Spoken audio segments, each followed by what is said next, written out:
And I'm gonna let everyone else answer questions as well. Yeah, sure.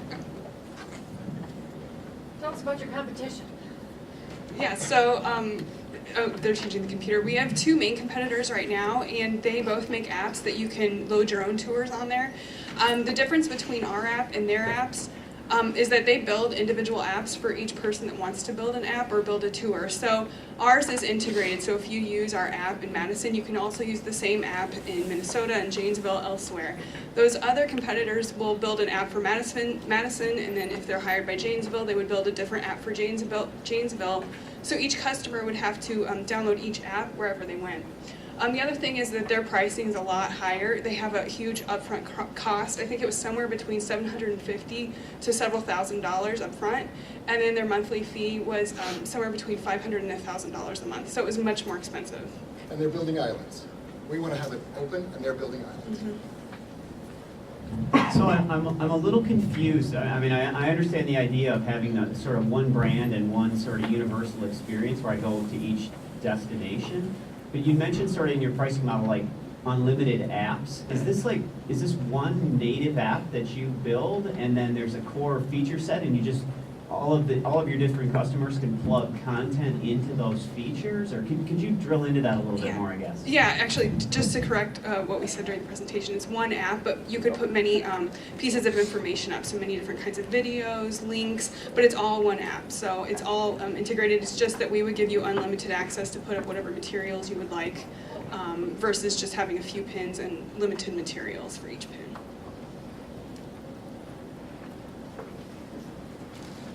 Who is putting the pins on the app? So those are the associations, the visitors bureaus, maybe museums, historical associations.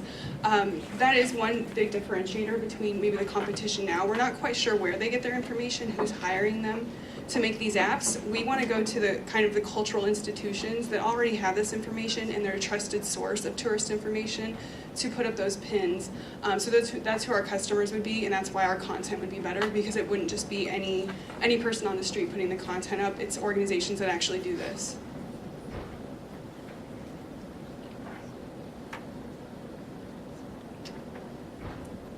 You said something about finding cool things and adventure. How does that content fit into it? Yeah, so part of it is these cultural institutions have a lot of information on what's nearby to see. So say you went to the Historical Society, they might actually have pins for a lot of historical sites in Madison that maybe either don't longer exist in the form that they were maybe 100 years ago, or they have extra information that they would like the public to know.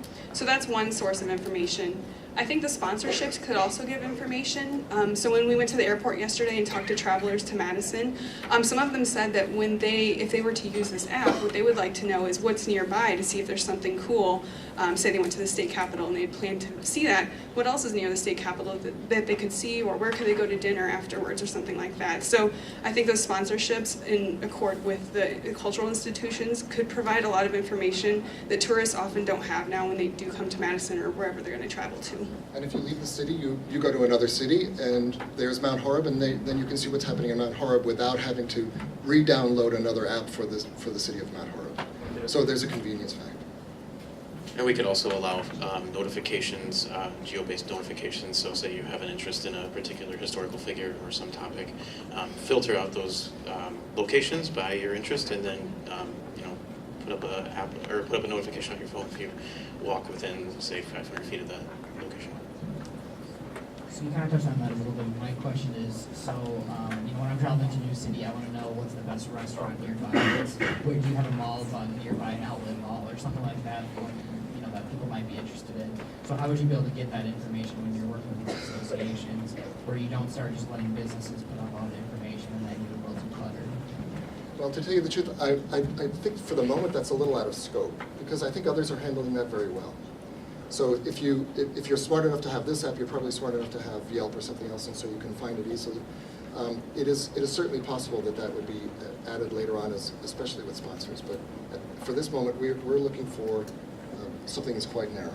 The other idea that we have is that a lot of these tourist boards, they have partners and they're business partners in their communities. So they may be putting up information about their business partners. So that would be like the local mall, restaurants that tourists would like to go to and that sort of thing. So they would be kind of a purveyor of that information without having businesses putting everything up.